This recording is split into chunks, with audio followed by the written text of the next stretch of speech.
en la sesión anterior hicimos un recuento de estos conceptos que son básicos para poder hablar de la vejez, del envejecimiento y también ir comprendiendo las configuraciones que se dan en, en este entorno en relación a los derechos humanos, ¿no? Los derechos humanos vimos que son inalienables, indivisibles, y sin embargo esto provoca que tengamos que poner un énfasis especial en las dinámicas que tenemos en el cotidiano, en los ámbitos rurales, en los ámbitos urbanos, y vemos que hay una exacerbación también de los malos tratos, pero que tienen también antecedentes y tienen cadenitas que inician en los prejuicios. De eso se trata el módulo número 3. Voy a permitirme compartir pantalla.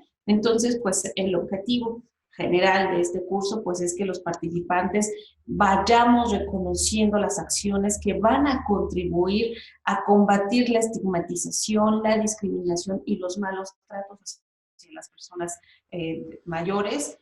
La perspectiva, como hemos visto a lo largo del curso, es a partir de los derechos humanos y considerar la estrategia y plan de acción mundial sobre envejecimiento y salud. Entonces, en este sentido, pues lo que comentamos, vemos nuevamente el contenido del curso y nosotros nos vamos a situar en esta unidad 3 y unidad 4.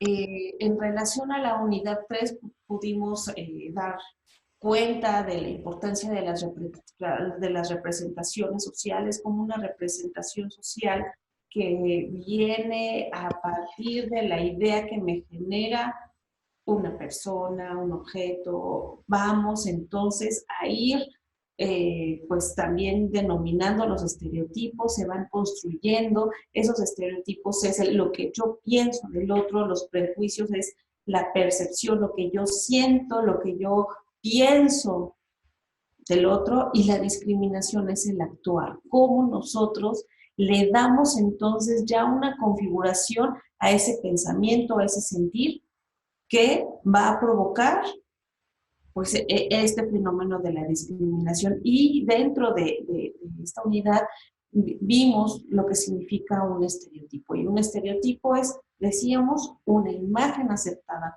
comúnmente por un grupo o por una sociedad, ¿no? Y es de carácter inmutable. Bien, entonces, ¿qué es lo que pensamos? Lo que pienso de, vemos aquí una imagen, hay una mujer, ¿qué significado le estamos dando a esta persona? ¿No? Entonces, eso es el estereotipo. Una imagen aceptada comúnmente por un grupo, ¿ok? Entonces, en ese sentido, vamos a hablar de este segundo elemento que son los prejuicios. Y fíjate qué cosa tan interesante nos dice el documento de Decenio 2030 de envejecimiento saludable de la OMS. Nos dice, el prejuicio es la forma de percibir a una persona que trae como consecuencia que vulnere la dignidad de la persona. Y justo el documento nos dice, las actitudes hacia la edad, al igual que las relativas al género y al origen étnico, comienzan a formarse desde la primera infancia. A lo largo de la vida es posible que se interioricen, que se refuercen esta situación del edaísmo autodirigido. Nosotros mismos vamos retroalimentando este concepto que viene del exterior, ¿no? Del mundo exterior, pues, en este sentido, hablando de los niños. Y esto va a repercutir negativamente sobre los comportamientos relacionados con la salud, el rendimiento físico y algunos otros elementos como la parte cognitiva y la longevidad misma. Entonces, hablando de esta primera infancia, recordemos cuando nosotros estábamos en el preescolar, cuando estábamos en el kinder, ahora que vemos a los niños, empiezan a hacer las divisiones, el azul para los niños, el rosa para las niñas, eso no te juntes con ella porque es así, no te juntes con él o porque es de esta otra manera. Y entonces los niños desde estas edades ya empiezan a diferenciar, pero Este fenómeno se da por el entorno. El entorno es el que va a ir alimentando la concepción que tengan estas personas en primera infancia del mundo, ¿no? De las dinámicas que se van gestando. Entonces, ustedes pregúntenle a un niño de 5 años que ya desarrolló el lenguaje, ¿qué le significa? ¿Qué persona ves ahí? Y les van a decir, entonces, híjole, es sorprendente lo que ellos nos puedan eh, dar en relación a lo que ellos están percibiendo. Entonces, pues hay que tener mucho cuidado cómo nosotros estamos educando a estos pequeñitos. Bien, entonces de ahí se desprende este concepto de la discriminación. La discriminación ya es dar el trato, ya es la acción, dar un trato de inferioridad a personas o a grupos a causa de su origen étnico, ya sea la parte de religión, otra vez nos encontramos con la edad, con el género, con las opiniones en referencia a situaciones políticas, a las condiciones de salud, al estado civil, todos estos fenómenos están siendo abordados desde la interseccionalidad. Esta palabra de interseccionalidad quiere decir que incluso una misma persona puede ser motivo de discriminación por varias cosas. Por ejemplo, aquí tenemos religión, no sé qué religión les gusta, las que son más, hay varias que son estigmatizadas, las que generalmente pertenecen a la minoría, ¿no? Una persona de una religión de minorías, con una edad mayor a 70, por ejemplo, el género puede ser mujer y ahora también con estas, pues, reconocimientos en relación a la identidad. Hay personas que son transexuales, por ejemplo, y que pertenecen a cierta etnia, además, que tienen una preferencia política diferenciada nuevamente a la mayoría. Eso nos da este fenómeno de interseccionalidad que debemos de tener. Y esa interseccionalidad también se refiere a acciones coordinadas que debemos de tener los actores sociales para disminuir este fenómeno de la discriminación. En la imagen que vemos a su derecha, bueno, es mi derecha, en relación al informe especial sobre la situación de los derechos humanos de las personas mayores en México, les recomiendo que lo lean, que vayan ustedes también informándose sobre las condiciones que la CNDH pues, ha conocido, ha reconocido y las recomendaciones que ha emitido. Hablando justo de esta situación de la discriminación no es un fenómeno menor, no nada más se da en los grupos o en los pequeños entornos, sino que son fenómenos que justo van exacerbando la calidad de vida de las personas y sobre todo, decíamos, la dignidad. Hablábamos la sesión anterior y también mismo en el curso sobre la encuesta de discriminación o sobre discriminación en la que se aplicó en la Ciudad de México. Y fíjense, se hizo una pregunta, bueno, varias. En relación a la discriminación, se preguntó a las personas que viven y transitan en esta ciudad cuál es su percepción sobre la discriminación. Y la respuesta, pues aquí hay una de ellas. La pregunta fue, ¿qué tanto diría usted que se le discrimina actualmente, en ese entonces en el Distrito Federal, a las personas adultas mayores? Y un 53.9%, prácticamente un 54% dijo mucho, mucho se le discrimina a las personas mayores, ¿no? Eso es lo más significativo. Un 31% dijo algo, algunos otros, un 14% dijo poco, ¿no? Pero en realidad la tendencia, hay un reconocimiento social de que las personas de edad son discriminadas, ¿no? De edad de 60 años y más. Entonces, es un fenómeno que lo tenemos latente en nuestros entornos. Después se hizo otra pregunta. Lo que hicieron, fíjense bien, lo que hicieron las personas mayores ante la situación de discriminación. ¿Cuál fue? ¿Qué hace una persona mayor cuando es discriminada? ¿Qué hizo al respecto? Y fíjense, un 74.2% dijo nada, no hice nada. Es bastante interesante. ¿Por qué no hacemos nada? Hay muchas respuestas. Entre ellas es que la discriminación es tan poderosa, tan validada, tan normalizada, que la asumimos. Y por eso la reconocemos. Y por eso no hacemos nada. Y entonces entramos en una espiral viciosa. No salimos de ella. Entonces, justo este tipo de cursos, de materiales, de documentos que genera la Organización Mundial de la Salud y las instituciones, es dar lucha a este tipo de actuaciones y que nosotros mismos, desde lo individual, reconozcamos este fenómeno de discriminación y trabajemos justo para minorizarlo. Bien, entonces, esa es la discriminación en la calle, en el transporte público, en los espacios comerciales. En la casa también se da ese fenómeno de discriminación y es ahí donde hacemos la normalización de este fenómeno. Y que esto trasciende también y se va retroalimentando para reconocer lo que es la discriminación estructural. Cuando nosotros hablamos de la discriminación estructural, estamos hablando de que el fenómeno de la pobreza es discriminación estructural. ¿Por qué? Porque el tener una condición socioeconómica comprometida en desventaja provoca que no tengamos acceso a las necesidades básicas, a cubrir las necesidades básicas, salud, vivienda, lo que ya conocemos, que se debe de cubrir, vestido, alimentación, y lo normalizamos, ¿no? Y sabemos que un alto porcentaje de personas mayores, su ingreso es insuficiente para cubrir. Y he ahí, por eso muchas personas no quieren jubilarse, no quieren retirarse del sector económico, ¿no? Del trabajo remunerado. ¿Por qué?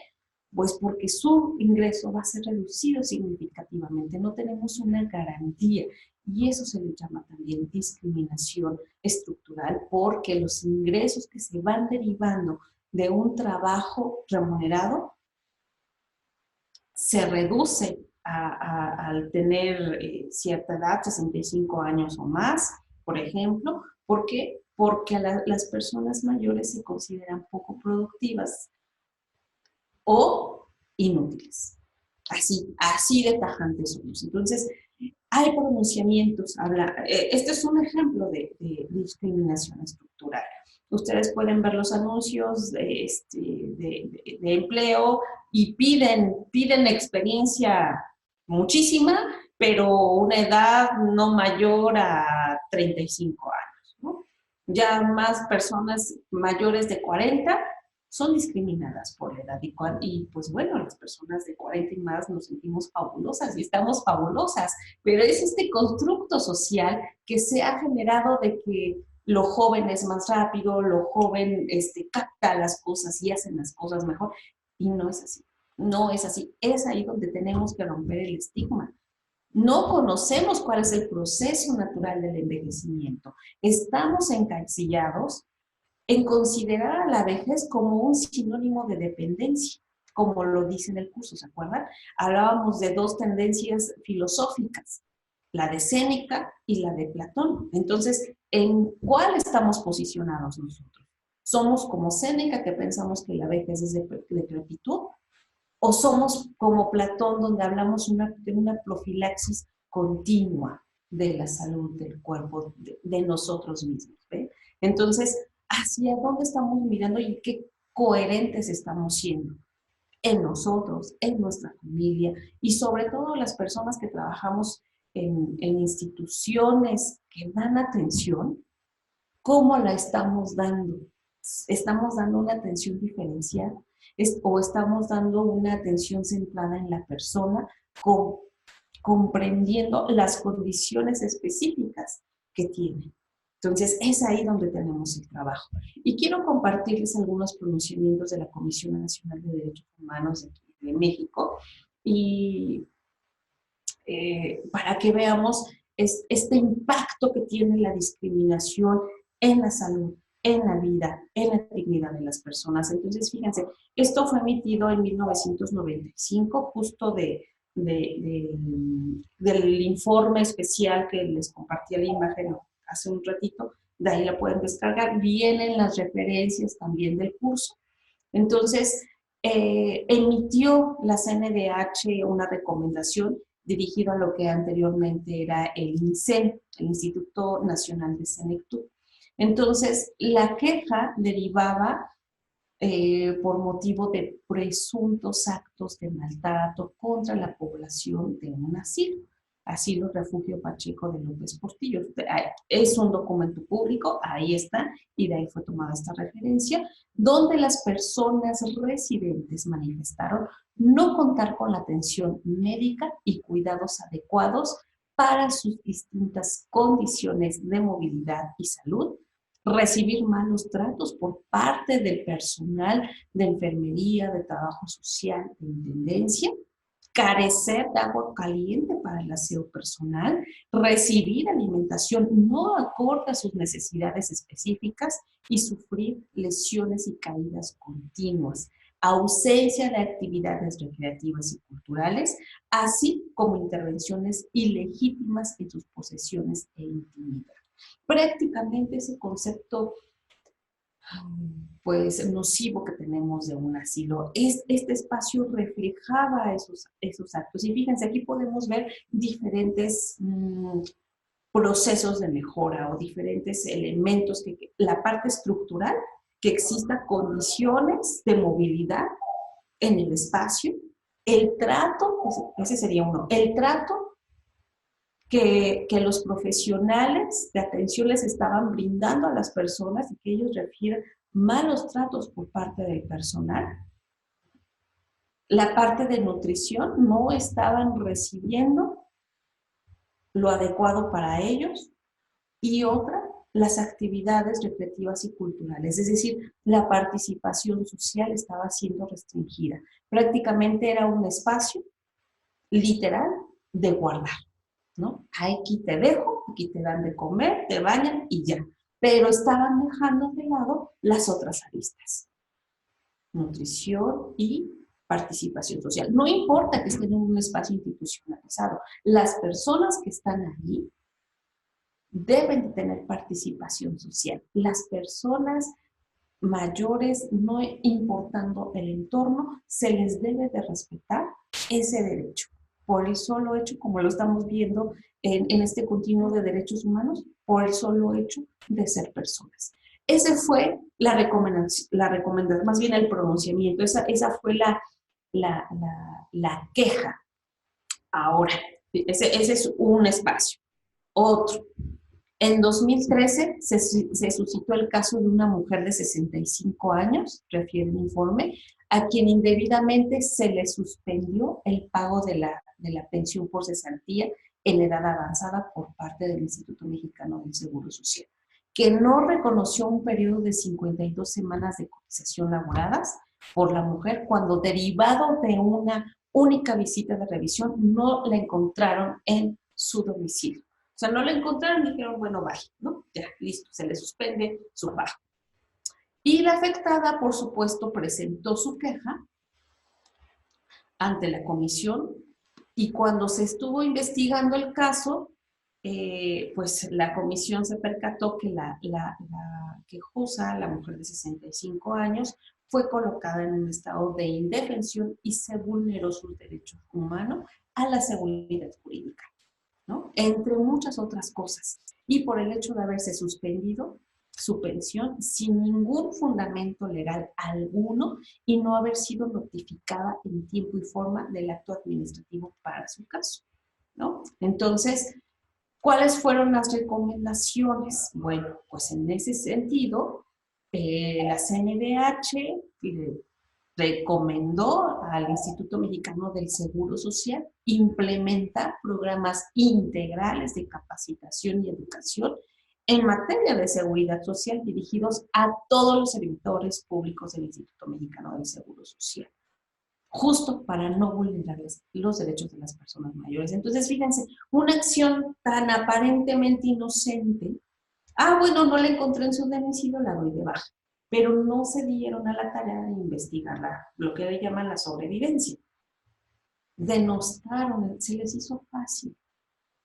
Y sin embargo le causaron un daño pues significativo. Imagínense no recibir nuestro ingreso por un error de esa manera, de esa magnitud. Entonces, la recomendación es esta. Tanto en el caso del asilo y refugio, como en este caso de seguridad social, en ambas la recomendación es capacitación. Hay que capacitar al personal, hay que capacitar al personal de salud, hay que capacitar a toda persona que tenga contacto y que ofrezca un servicio a las personas mayores. Entonces, la discriminación pareciera que solamente lo vemos en el transporte público, en la calle, insisto, en los centros comerciales, pero no, la discriminación está en todas partes y aquí fue pues un ejemplo de instituciones que cometieron estos actos en contra de. Entonces, les recomiendo que chequen por favor este informe especial sobre derechos humanos. Fue emitido el 19 de febrero del 2019 para que pues tengan a la mano las acciones, porque además en el documento desarrolla las acciones que cada institución del Estado ha hecho a favor de las personas de edad. Entonces, muchas personas dicen es que en México no nos está haciendo nada. No, más bien estamos desconociendo y tal vez las acciones no son suficientes y tenemos que sumarnos a ellas. Entonces, en este sentido, vamos a dar la apertura. Fíjense, estamos desde el prejuicio, el estereotipo, el prejuicio, la discriminación, y esto provoca que saltemos al tema, nos lleva de la mano al tema de la unidad 4, que son los malos tratos. Viene como consecuencias del fenómeno. Entonces, tenemos estos tres elementos de la unidad: el panorama de los malos tratos, la Declaración de Toronto, que es la Declaración de Toronto, de qué habla, cuáles son los tipos de malos tratos y las acciones que se están haciendo en nuestro país para abordar este tema. Bien, entonces no quiero dejar pasar este texto que es tomado de la doctora Liliana Giraldo Rodríguez en su escrito del maltrato de las personas de edad en el libro Envejecimiento y Salud, una propuesta de acción del 2012, y escuchen y lean, acompáñenme a leer estas líneas, y dice: no pasa una semana sin que haya alguna referencia en la prensa nacional o revistas médicas sobre malos tratos en población infantil. Y creo que es hora de que todos nos demos cuenta que las personas mayores también son a veces deliberadamente maltratadas. Tengo conocimiento personal de los casos en los que ha sido posible confirmar que los pacientes ancianos han sido maltratados por sus familiares ante su ingreso al hospital y en el que no ha habido ninguna duda de que el maltrato fue deliberado. En otros casos, se ha sospechado que el maltrato en casa, pero no puede ser confirmado. A menudo el tipo de pacientes en el que es muy alta la sospecha de maltrato tiene alguna deficiencia mental. De ninguna manera se debe de consentir el maltrato en ancianos por parte de familiares. Estoy seguro de que es una manifestación más de la inadecuada atención que se les da, sobre todo en aquellos casos donde un solo familiar se queda con la tarea de lidiar con ellos sin ayuda y sin apoyo de nosotros. No es de extrañar en estas circunstancias que el maltrato se convierta en casi una consecuencia natural de servicios inadecuados. Tal vez los médicos generales deben ser conscientes del maltrato a personas mayores, ya que son conscientes del maltrato infantil. Las enfermeras de comunidad, los visitadores de salud y los trabajadores sociales también deben de tener una conciencia de cuidar a los ancianos. ¿Qué les parece? ¿Les parecen líneas ajenas? Yo diría que se escribió ayer, pero se escribió en 1975. Está la referencia del 75, pero seguramente este fenómeno viene de mucho tiempo atrás. ¿Por qué? Justo por lo que estamos diciendo. Estereotipos, prejuicios, discriminación que abre la puerta a los malos tratos. Los malos tratos es un fenómeno transversal que normalizamos en el cotidiano, que se da en la familia, que se da en la comunidad, que se da en la institución, que se da en la sociedad. Ahí lo tenemos. Por lo tanto, se creó la Declaración de Toronto, donde se reconoce que el maltrato, fíjense qué cosa tan interesante, vayan, acompáñenme a desmenuzar esta definición. El maltrato es un acto único o repetido o la falta de acción apropiada que ocurre dentro de cualquier relación donde existe una perspectiva de confianza que cause daño o angustia a una persona mayor. Me regreso. Acto único o repetido. Ajá. O la falta de una acción apropiada. No dice de la familia, no dice del hijo, no dice eso. Dice cualquier relación. Así que sea la primera vez que una persona viene a nosotros, ellos tienen una expectativa de confianza. Y puede ser que nosotros les digamos, ay, señor, espérenme, por favor, tengo mucho trabajo. ¿Sí? Yo le llamo. ¿Me explico? Es una manera de comenzar a vulnerarlos. ¿Y qué hacemos? Asumimos, decimos, híjole, perdón, discúlpeme, lo interrumpí, no me di cuenta que tenía usted mucho trabajo. Se regresa, asume, calla. Así empezamos en los espacios públicos. Imagínense cómo es en el espacio familiar una persona retraída. ¿Por qué es retraída? Hay historia. No es algo que surgió de la noche a la mañana. Hay una trayectoria. Decíamos, en la primera infancia, justo se van desarrollando pues estos acontecimientos. Y fíjense que hay un escrito de Eduardo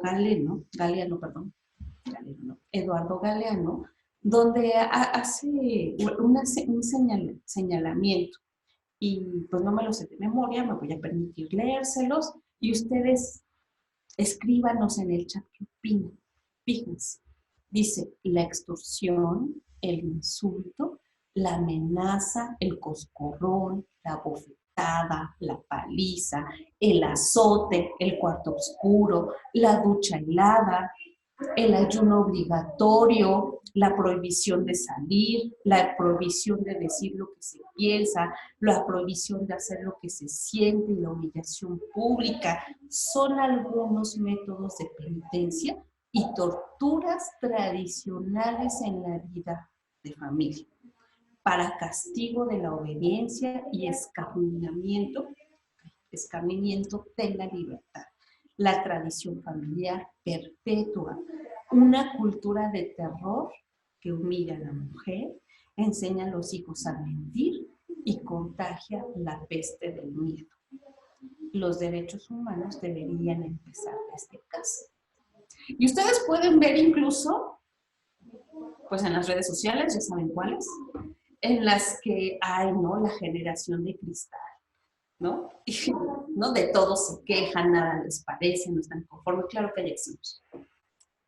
Y un día por ahí vi una contestación de, ay, tú te quejas de que yo soy generación de cristal, tu generación de concreto, que te dejaste pisotear, que te dejaste vulnerar, ¿no? Y entonces está esta postura de, ahora ha disminuido, pero muchos de nosotros somos de la generación de que la letra sangre entra, el mejor correctivo es con un chanclazo, sí me dieron de cinturonazos, pero miren, estoy aquí exitoso, con un buen trabajo, pero con una ansiedad terrible, eso no lo decimos. ¿Me explico? Entonces, vamos normalizando estos métodos violentos,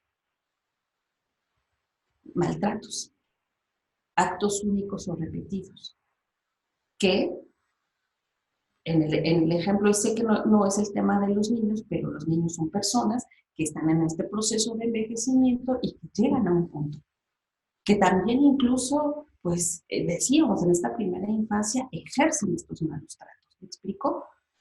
Los validamos, sigo insistiendo. Entonces, ¿cuáles son los factores de riesgo que podemos tener de maltrato? Hay tres actores: del responsable, de la víctima y los circunstanciales.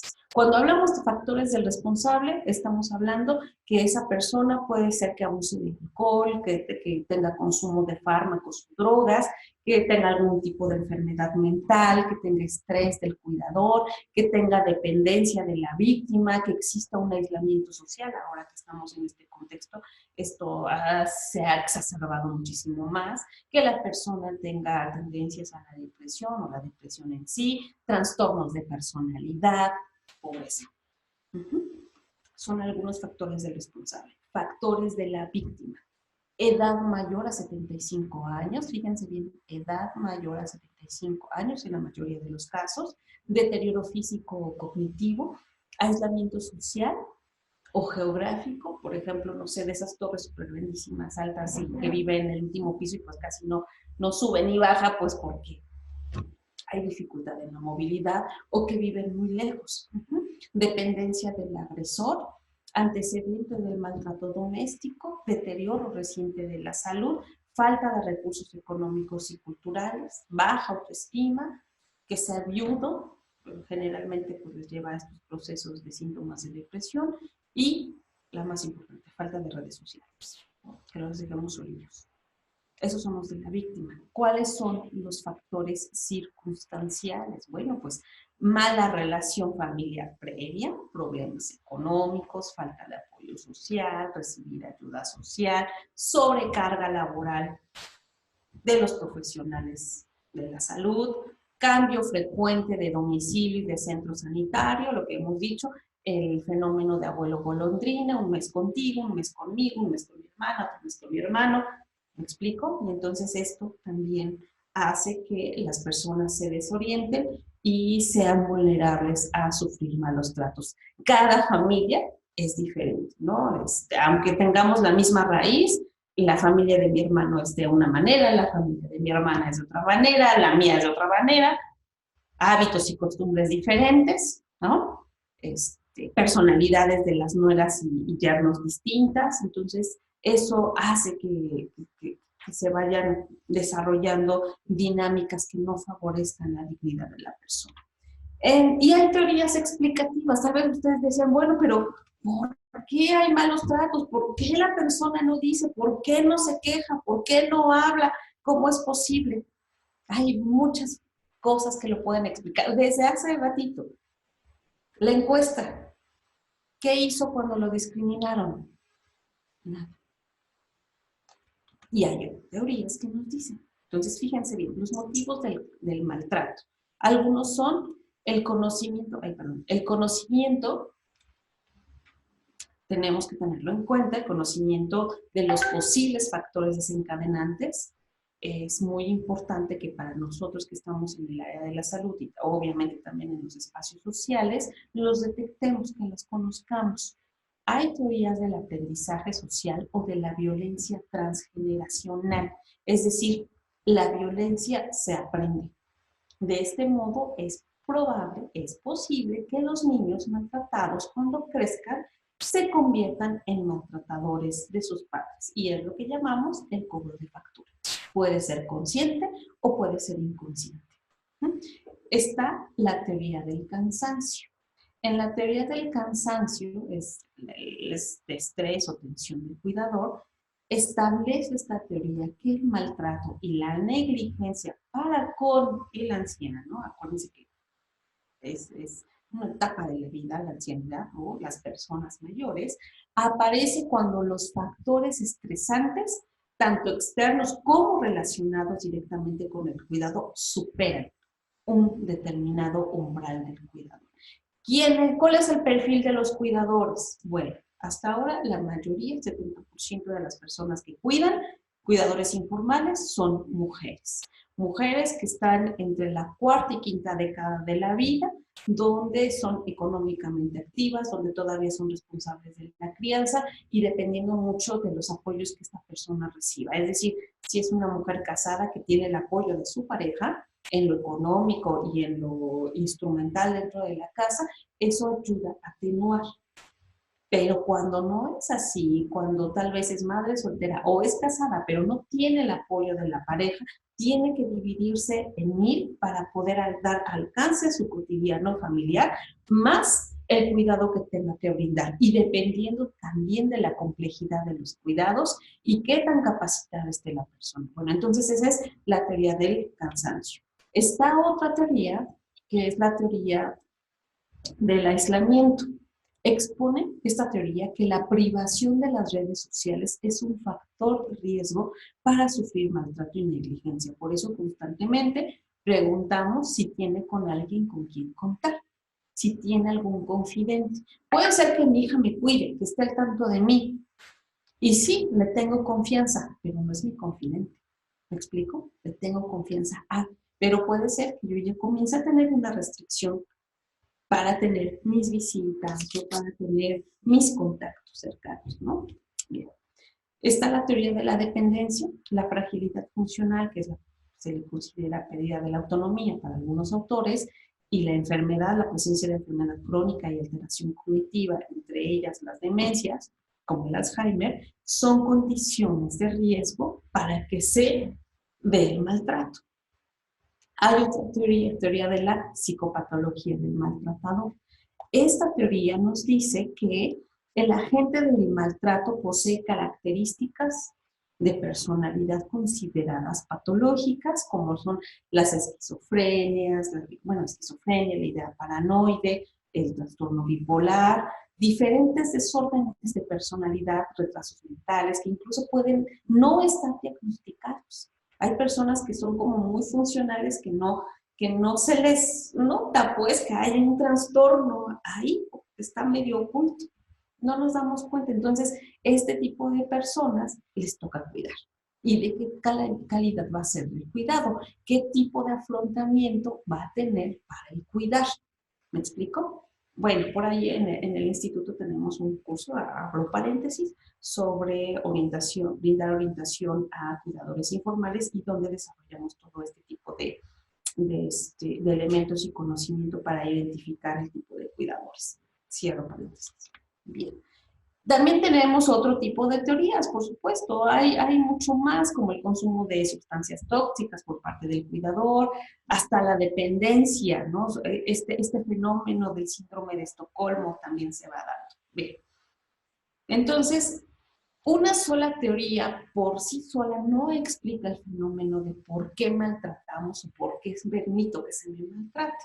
Hay muchas más teorías, hay diversidad, no lo podemos ver de manera aislada, pero lo que sí podemos hacer es hacer la valoración pertinente para que justo podamos identificar cuáles son las situaciones que están exponiendo a la persona a los malos tratos y generar una atención centrada en la persona. Pero necesitamos hacer equipo, no podemos solos. Hay un protocolo que tenemos en la Secretaría de Salud o en el sector salud, mejor dicho, en el que si tú identificas maltratos, se notifica al médico, el médico hace su reporte, notifica trabajo social debe llamar al Ministerio Público. Y ya, eso es, pero no es, ese no es, no es el resultado tan favorable muchas veces. Este protocolo se debe de activar en consentimiento con la persona involucrada. ¿Me explico? O sea, nosotros estamos en el hospital y podemos activarlo, pero el señor o la persona, hombre o mujer, se va a casa. Y tenemos que identificar quién es el maltratador, es el cuidador primario, y si lo denunciamos, ¿qué va? O sea, debe de existir un consenso. Tenemos que ser muy cuidadosos al tratar estos temas, ¿no? Primero debemos de asegurar que la persona se encuentre pues, en pleno uso de sus capacidades, de su autonomía, que pueda decidir qué quiere hacer y sobre todo pues identificar con qué recursos sociales cuenta la persona, sociales, económicos, de espacio, etc. Bien, ese es todo un tema. Y quiero presentarles justo haciendo esta referencia de la nota que hacíamos hace un rato, de así como debemos de poner atención a la infancia y que no hay día en que no se tenga conocimiento de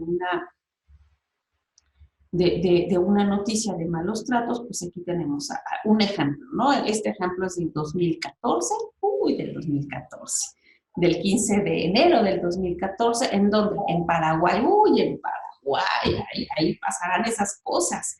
Entonces, fíjense, una paraguaya quien se desempeñó como enfermera en Buenos Aires fue imputada por la Fiscalía de ese país tras contratarse, ay, lo siento, eh, que esta persona sometía a malos tratos a una persona mayor de 88 años. Entonces, era una persona, pues, con conocimientos de enfermería, ¿no? Entonces, se denunció a partir de que la familia instaló cámaras, pues pudieron constatar que esta persona daba malos tratos a la persona que cuidaba.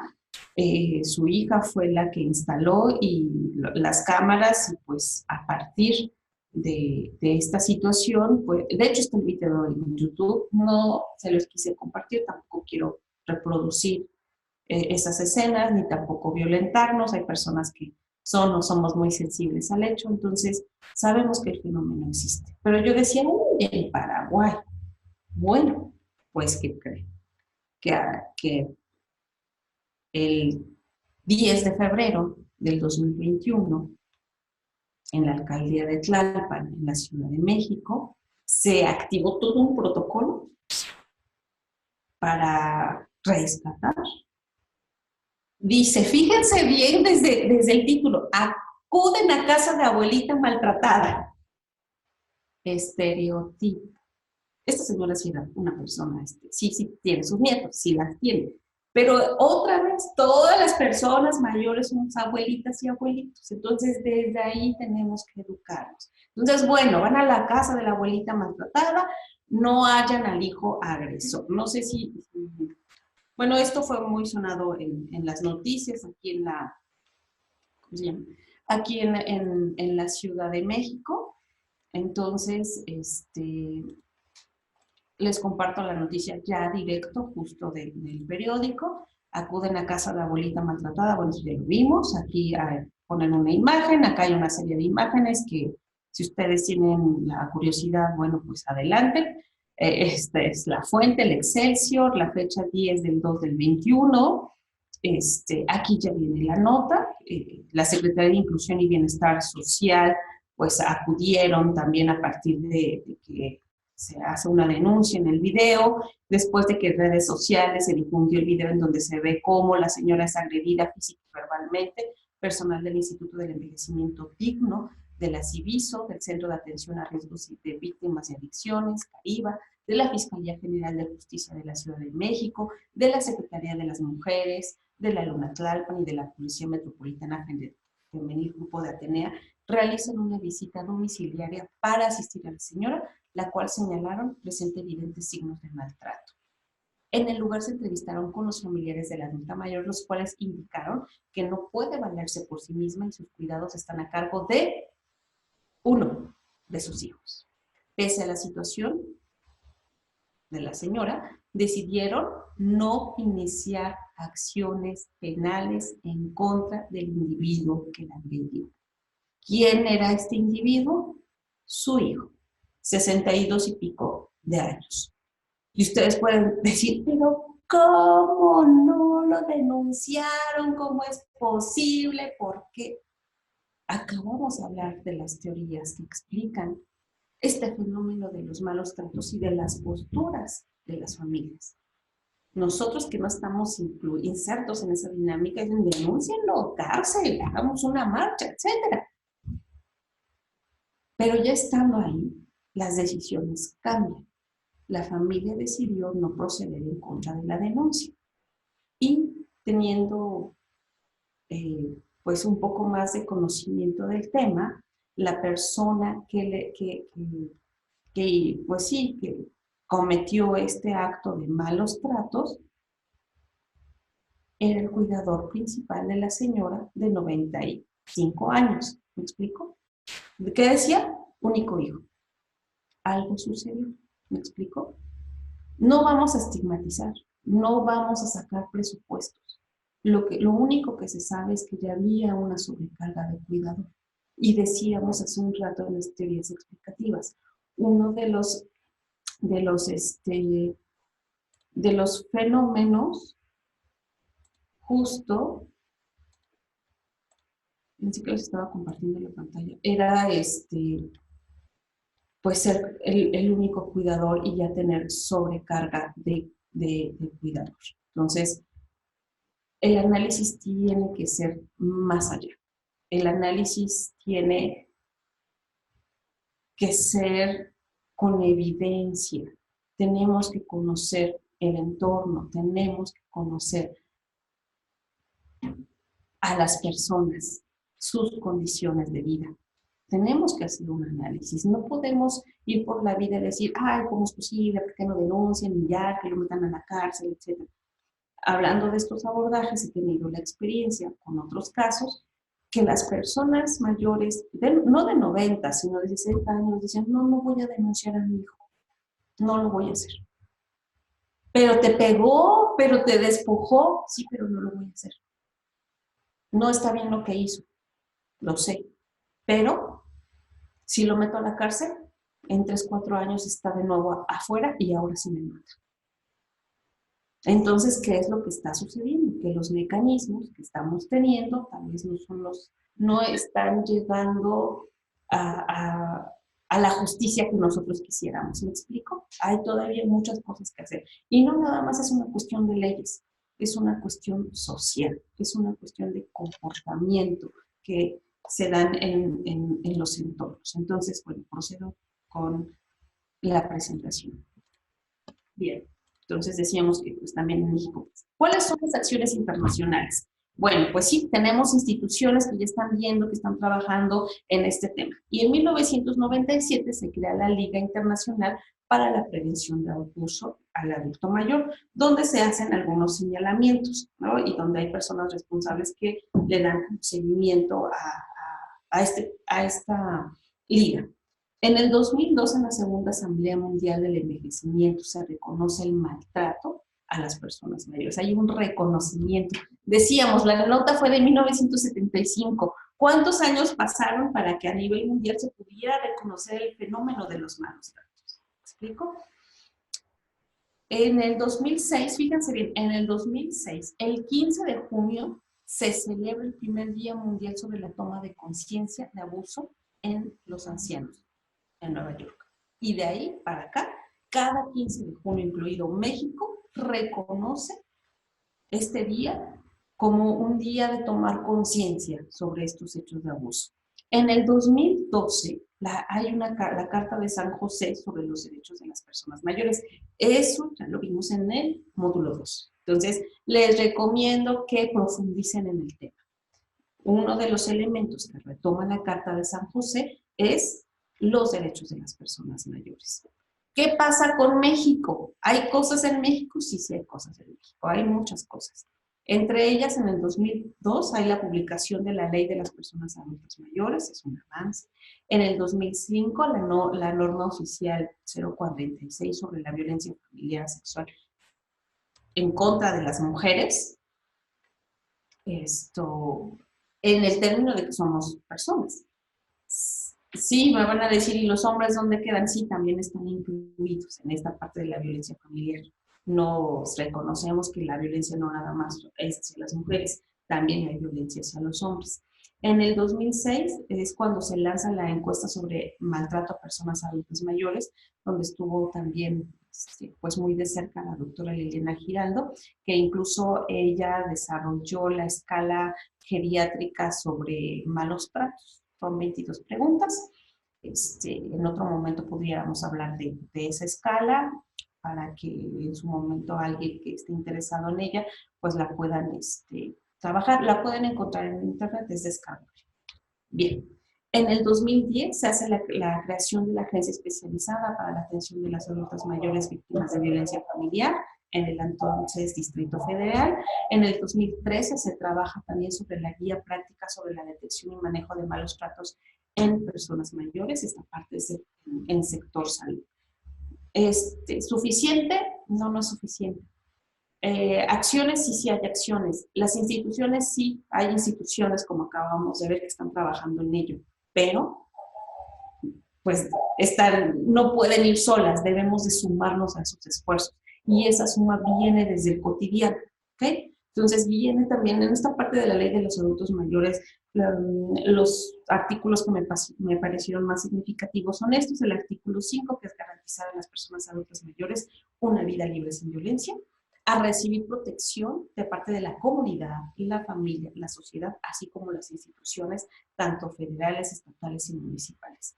La ley están las leyes. Falta la conducta, el comportamiento, ¿se acuerdan? La discriminación es tan fuerte que las minimizamos. El artículo 22 habla sobre el Sistema para el Desarrollo Integral de la Familia, que dice, corresponde al sistema DIF garantizar a las personas mayores la denuncia ante las autoridades competentes cuando sea procedente de cualquier caso de maltrato, lesiones, abuso físico, psíquico, sexual, abandono, descuido, negligencia, explotación y en general cualquier acto que perjudique a las personas mayores. Artículo 50. Cualquier persona que tenga conocimiento de maltrato o violencia contra las personas mayores deberá denunciarlo ante las autoridades competentes. Por ejemplo, en el caso de la señora de Tlalpan, se conoció, subieron las cosas a redes. Lo adecuado es que se vaya a hacer la denuncia ante las instituciones competentes, pero bueno, así fue. Sigo insistiendo. Yo puedo ver que una persona es víctima de malos tratos, pero tenemos que respetarle la autonomía, porque no tenemos las condiciones también como para generar desde nosotros mismos, o sea, desde lo individual. Yo, Victoria, si veo que a una persona le pegan y entonces me acerco y le digo, oiga, ¿qué hacemos? Lo llevo al Ministerio Público y ya hice mi buena hora del día, pero ya lo dejé ahí. ¿Y ahora qué sigue? Tenemos que darles también esos lazos a las personas mayores. ¿Me explico? Verificar quiénes son sus personas de confianza para que se pueda acudir a ellas y en conjunto puedan afrontar este fenómeno. A veces ser tan reactivas no es lo adecuado. Tenemos que fortalecer a la persona para que tome decisiones. Es complicado cuando estamos en una dinámica de malos tratos. La toma de decisiones es lo más difícil que puede existir. Y bueno, este fenómeno de la discriminación y los malos tratos nos da pie en la unidad 5 de hablar sobre prácticas incluyentes. Aquí sí, aquí es donde todos entramos. Aquí todos podemos hacer algo, donde estas prácticas incluyentes deben ser parte de un protocolo para proporcionar un buen trato a las personas mayores, a partir de buenas prácticas para favorecer entornos saludables en la atención de personas mayores. Y el entorno saludable lo hacemos todos, no son las leyes, no son las instituciones, somos cada uno de nosotros, con nuestra tolerancia, con nuestros valores. Me explico, es algo que debe de hacerse de manera pues fluida. Bien, entonces las buenas prácticas es hablar justo de los entornos adaptados a las personas mayores, que estos entornos sean lugares para crecer, para vivir, para trabajar, para jugar, para envejecer. ¿Ven? Es todo el curso de vida. Todo el curso de vida, y aquí tenemos que hacer trabajo en equipo con distintos actores sociales. Y para crearlos justo hay que eliminar los obstáculos físicos y sociales e ir introduciendo políticas, sistemas, servicios, productos, tecnologías. O sea, tenemos mucho trabajo que hacer. Pero lo tenemos que lograr, lo tenemos que lograr. Es algo que es una deuda que tenemos con las personas mayores.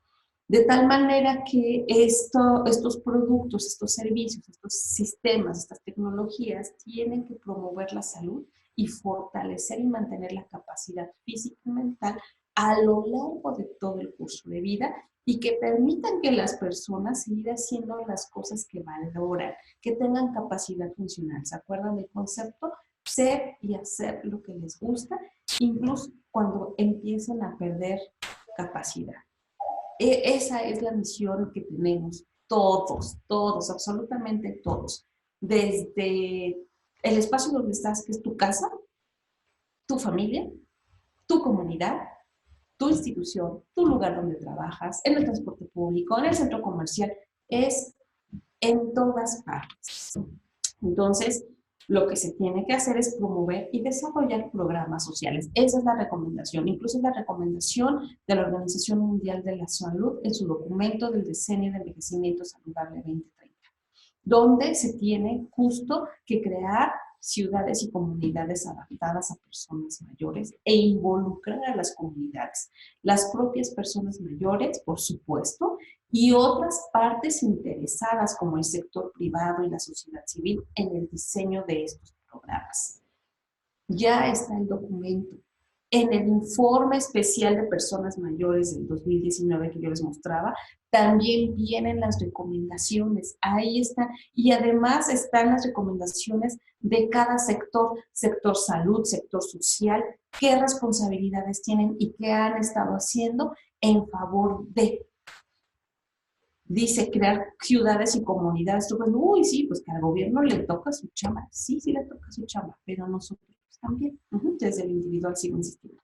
Realizar actividades de promoción también dirigidas a sectores específicos acerca de las contribuciones que ellos pueden efectuar en pro de este envejecimiento saludable. Entonces, fíjense bien, ¿qué tenemos que hacer?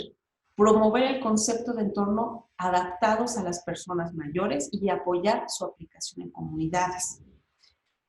Ofrecer una atención integrada y centrada en las personas y los servicios de salud primarios que respondan a las necesidades de las personas mayores. Estamos construyendo. Primero tenemos que deconstruirnos en el sentido de estos conceptos de estereotipo, prejuicio y discriminación, ¿se acuerdan? Para que entonces, una vez que yo ubique estas prácticas, entonces yo pueda redireccionar, entonces sí dar esta atención integrada y centrada en las personas. ¿Por qué? Porque las personas mayores necesitan un acceso no discriminatorio a los servicios de salud esenciales de calidad, por supuesto, que incluyan estos elementos de prevención, promoción, atención curativa, rehabilitación, cuidados paliativos y terminales, por supuesto, acceso a medicamentos, de vacunas, por supuesto, que también está muy de moda este tema, que sean seguros, asequibles, eficaces, que tengan calidad bucodental, eso también es todo un tema, que además tenga tecnología sanitaria de asistencia para que entonces podamos tener ese alcance de comunidades y de espacios, entornos amigables para con las personas mayores. Entonces, en la unidad 5 vamos a abordar estos temas, prácticas incluyentes hacia las personas mayores de 60 años, protocolo básico y buenas prácticas, decíamos, ¿no? Entonces, aquí está. ¿Qué tenemos que hacer? Atención eficaz con conocimiento profundo de la persona mayor. Punto número 1. Punto número 2, comunicación efectiva y asertiva. Punto 3, capacidad de servicio. Punto 4, capacidad de cambio y proactividad. Tenemos que ser proactivos. 5, orientación a resultados de calidad. Estos son los elementos que tenemos que trabajar. Concluyo. Las palabras solo deben de ser dichas para construir, ayudar y enaltecer. Nunca para destruir, humillar o entristecer, sino si no tenemos nada bueno que hablar, mejor es callar. Y es aquí donde les hacemos la invitación a que vayamos creando espacios amigables. Tú, yo, nosotros. Podemos ser, por supuesto, que agentes de cambio y propiciar estos espacios. Estamos trabajando en algo que se llama insignia de espacio amigable en relación al curso de prevención de discriminación y malos tratos. Queremos invitarlos a que ustedes pertenezcan también a a estos espacios amigables. Les estamos compartiendo un link por medio del chat en el que pues les preguntamos efectivamente si ustedes quieren ser parte de estos espacios amigables, si los espacios donde ustedes laboran pueden ser también espacios amigables. Y uno de los medios es la capacitación. Decía una de las prácticas, conocimiento profundo del proceso de envejecimiento. Necesitamos capacitarnos para que no nos pase como a las trabajadoras sociales y a las enfermeras del asilo del refugio. No tenían un abordaje adecuado hacia las personas mayores. Seguramente de esta experiencia aprendieron. 1995, estamos 2021, ya hubo recomendaciones de CNDH.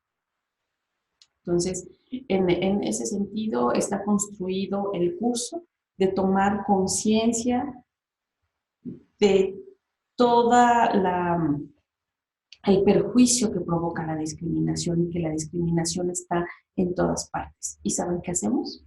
Nada. Pero ha llegado la hora de hacer algo. Estamos a tiempo. Muchísimas gracias por su atención. Cedo micrófonos. Muchísimas gracias. Gracias, Vicky, por tan excelente intervención. Creo que esta intervención realmente nos deja pensando a todos. Muchas veces cuando empezamos a pensar sobre estos temas, vemos siempre hacia afuera, vemos al otro, pero como muchos otros, requiere de empezar la mirada desde dentro, es decir, de colocarnos como parte de la situación.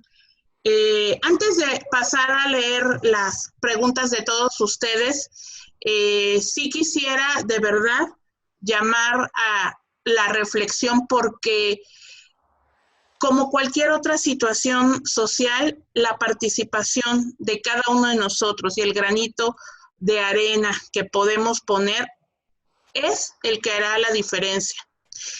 Y como muchas de las cosas que vemos en nuestro instituto y que es parte de ese aprendizaje que queremos hacer llegar a todos los rincones es el envejecimiento es un proceso y como proceso el curso de vida es importante, no es un resultado, es un proceso y en el cual hay que intervenir a todas las edades.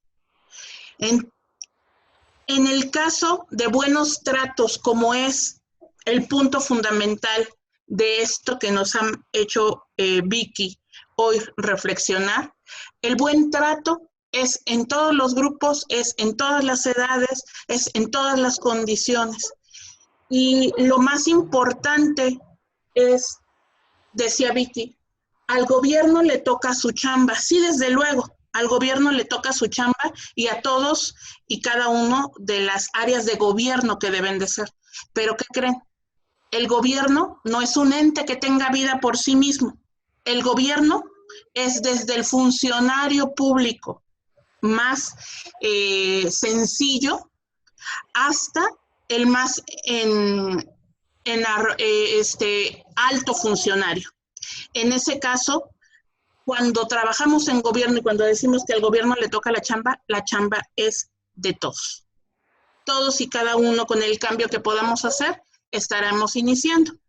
Y en ese sentido, las reflexiones, por ejemplo, de Nancy Cabrera, que empezaré a comentar para que nuestra especialista pueda también compartirnos información, dice, de acuerdo, entonces, si yo como enfermera detecto violencia por parte del cuidador primario y al hacer el diagnóstico familiar encuentro que el cuidador es hijo único o hay problemas con el resto de la familia, incluso económicos, ¿qué hacemos en estos casos?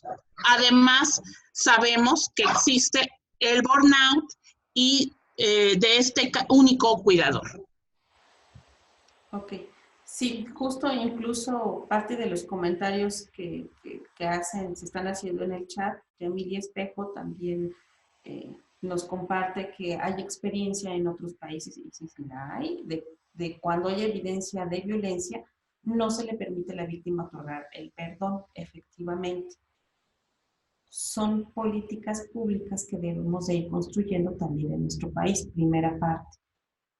Aparte de la política, debemos de tener la infraestructura para dar respuesta a estas situaciones. Yo les decía, hay personas mayores que son violentadas que viven en la casa del hijo, que viven en la casa de la nuera. Y entonces ahí, ¿cómo lo hacemos? Bueno, pues ver las redes que tienen, yo les decía, ver quién es su confidente, punto número 1. Punto número 2, es imprescindible que haya un acompañamiento terapéutico. De hecho, una de nuestras investigadoras, la doctora Liliana Giraldo, ella misma recomienda, antes de ir a la fiscalía a tener la denuncia, hacer la denuncia, primero hagamos este proceso de acompañamiento terapéutico con la persona que está siendo violentada. Y si se puede, con el violentador, por supuesto. Porque justo como dice, cuando somos cuidadores formales, le vamos a llamar burnout, porque tiene que ver con el medio de trabajo, son 3 aristas principales las que se manejan. El clima laboral, la satisfacción que yo tengo en mi trabajo y las actividades que yo tengo o el desempeño que yo tengo en mi trabajo. Eso es burnout. Cuando nosotros hablamos de los cuidadores informales, estamos hablando de estrés de cuidador, también se le conoce sobrecarga de cuidador o colapso de cuidador, que tiene también estrés del cuidador. Cuando hay un estrés que ya sobrepasa al cuidador, por supuesto que entonces sí necesitamos también acompañamiento terapéutico. Incluso desde que yo empiezo a cuidar, necesito tener 3 esferas cubiertas, tener la autopercepción de que yo puedo con los cuidados, que sí puedo afrontarlos, tener la capacitación para afrontar los cuidados y tener acompañamiento terapéutico. Porque justo hay dos enfermedades que se desarrollan con este estrés de cuidador, que es angustia y es depresión. Primero pasé por el estrés, ya me sobrepasó, ya está en angustia y me puede sobrepasar a depresión. Y la persona se puede incapacitar para cuidar, literalmente. Ya cuando comenzamos con malos tratos, ya debemos de hacer un alto. Ya estamos más que sobrepasados, ya no estamos aptos para cuidar. Necesitamos el apoyo de. ¿Se acuerdan del caso de Tlalpan? Bueno, pues ahorita sigue el proceso. He tenido el privilegio de dar acompañamiento a una de las personas que está dando seguimiento al caso y fue eso, fue que la persona se le dejó sola para cuidar. No sabemos qué otras necesidades tenía el cuidador, económicas, qué tan sobrepasado estaba, cuál es la condición de la persona cuidada, para el receptor de cuidado. Entonces, el fenómeno, sí, ahí está. De hecho, por ahí veía, me adelanto un poquito, una de las preguntas decía, bueno, ¿y si es un único hijo y ya está con estrés, qué va a pasar con él? Hagamos un alto. El cuidador primario es el paciente oculto. Necesitamos un abordaje con el cuidador. Buscar más bien, evaluar cuáles son las condicionantes que tiene, qué es lo que lo está saturando, la situación económica, la situación social, la participación social que la tiene restringida. El ser cuidador es increíblemente absorbente, es muy cansado. Entonces tenemos que hacer una valoración. Sí hay alternativas, siempre y cuando las personas involucradas quieran, porque si no, miren, no podemos hacer más. Si la persona no quiere tener un acompañamiento, no quiere escuchar, no hay. A veces dicen, es que soy un hijo único, o soy la única persona que puede hacer bien las cosas, ¿eh? O sea, porque mis hermanos ni al caso, son unos torpes, distraídos, nadie lo hace mejor que yo, y yo tengo que hacerlo. ¿Me explico? De verdad están invitados al curso del estándar de competencia 1209, brindar orientación de apoyo a cuidadores informales, donde abordamos todo este fenómeno. para entender más las condiciones del cuidador. Aquí lo que nos interesa en este curso es que las personas cuidadoras reviven hacia sí y tengan un autocuidado. Y bueno, por ahí tenemos otras actividades en donde hemos tenido experiencia con grupos de cuidadores y es increíble. Es un taller de autocuidado y todo el tiempo están preguntando, sí, pero entonces, ¿qué medicamento doy? O, bueno, ¿qué ejercicio tengo que darle a mi persona mayor? Bueno, ¿qué alimento le tengo que dar? Bueno, y si se pone así, ¿qué hago con las conductas? O sea, espera tantito, es para ti. Tantito, tantito. Hay otros miles, millones de cursos, ¿no? Que en otro momento puedes tener, pero en este momento me importas tú. ¿Por qué? Porque eres un paciente oculto que está al borde del colapso. Y si tú te vas, no va a haber quien esté con. Entonces, es dar un alto a los cuidados. Entonces, el abordaje es acompañamiento terapéutico, no hay más. Números de emergencia. En el caso de la Ciudad de México, Locatel.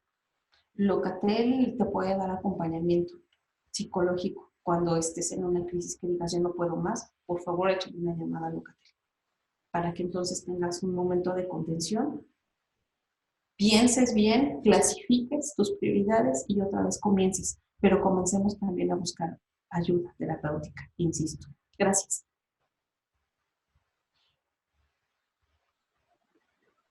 Buenas tardes. Pregunta de Jennifer Pérez Luna. Dice, ¿qué hacer en casos en donde la historia de vida puede maltrato hacia el hijo y es por eso que el hijo ahora hace lo mismo con su padre? Es algo muy común, es esperado por la historia que ellos fueron teniendo y la respuesta es esta otra vez. Acompañamiento terapéutico para los dos. Pero si es que Victoria no se puede, bueno, alguno de los dos en algún momento va a ceder. Dos, identificar redes sociales de apoyo para activar el soporte social. Me explico de otra manera. Si la persona que brinda cuidados ya no está en condiciones de seguir cuidando, tenemos que buscar otras alternativas, abrir el abanico de posibilidades. Incluso nos llevamos sorpresas que mejor los amigos dan o los hijos de los amigos dan, ¿no? dan ese apoyo, brindan esa mano. He conocido muchos casos en donde las amigas, los amigos, ustedes y yo somos amigas, envejecemos, nuestros hijos también se conocen, se frecuentan, se genera una relación y puede ser que por ahí podamos tener las redes. Sí tenemos mucho trabajo que hacer, incluso hay una iniciativa de ley sobre cuidados, sobre el sistema de cuidados a largo plazo, se está generando. La propuesta está en la Cámara de Diputados, tenemos que seguir trabajando sobre ello. Sé que vamos lentos, sé que hay situaciones emergentes, pero lo que tenemos ahorita es eso, darle acompañamiento, darle orientación al cuidador, dar orientación. Tiene que iniciar un proceso terapéutico. La recomendada por la Organización Mundial de la Salud por medio de ICOMS es la terapia cognitivo-conductual. Aquí y ahora. Aquí y ahora, el pasado. ¿Qué voy a hacer aquí y ahora con mi papá que tengo enfrente? O mamá. Pregunta de Silvia Aguilar. Dice, ¿las denuncias de maltrato hacia las personas mayores es ante la CNDH? Esta institución solo da recomendaciones, pero ¿a qué institución se hace la denuncia de maltrato y qué sanciones penales están qué sanciones penales están legisladas? No muy bien. Mire, la ley es un instrumento, la ley de las personas mayores es un instrumento que vincula con el derecho civil. Del derecho civil, dependiendo del caso y de las atenuantes, pasa a derecho penal. Entonces, la ley sigue siendo como la misma. La diferencia es que está siendo muy, ¿cómo puedo decirlo? Muy concreto, muy restrictivo hacia la población mayor. Entonces nos vinculamos a la ley, pero de todas maneras terminamos en derecho civil y si es necesario, derecho penal. Va a depender mucho de la situación del caso de la persona. Por supuesto que aquí también tenemos que hacernos acompañar, decíamos, del terapeuta y de un abogado. Y él podría dar la orientación con mucho más especificidad dependiendo de la condición. Y quiero decirles que cuando decimos abogado, cuando decimos leyes, la familia se asusta y aunque ahí me ha tocado ver personas que estaban convencidísimas de levantar la denuncia, pero ya estando en el proceso, se repliegan y desisten. ¿Por qué? Porque hay una cultura de no denuncia y hablábamos de las teorías explicativas de los malos tratos. Pero sí tendría que vincularse con derecho penal.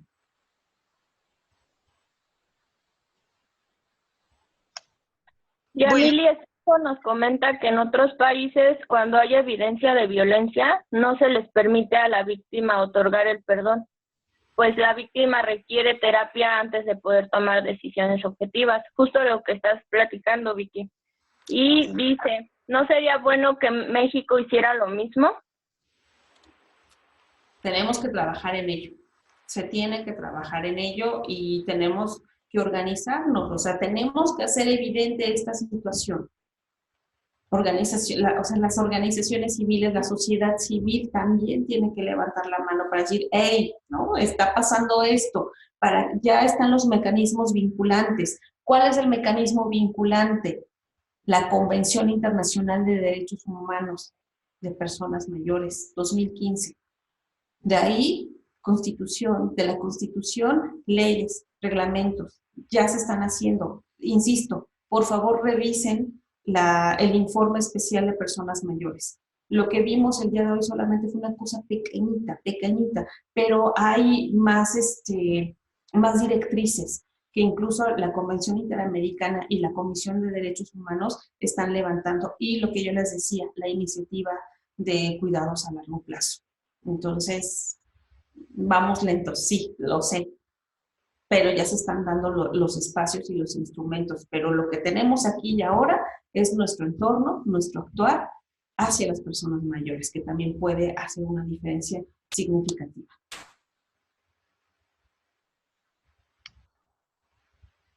Muy bien, muchas gracias. Creo que hay muchas preguntas, hay muchas inquietudes, comentarios, varios de ellos, desde luego, en torno primordialmente a lo ya mencionado por nuestra especialista. Sin duda es un tema que realmente nos llega a lo profundo a todos y en caso de que hubiese alguna duda, alguna otra cuestión, por favor, no duden en hacerla llegar a el coordinador del grupo.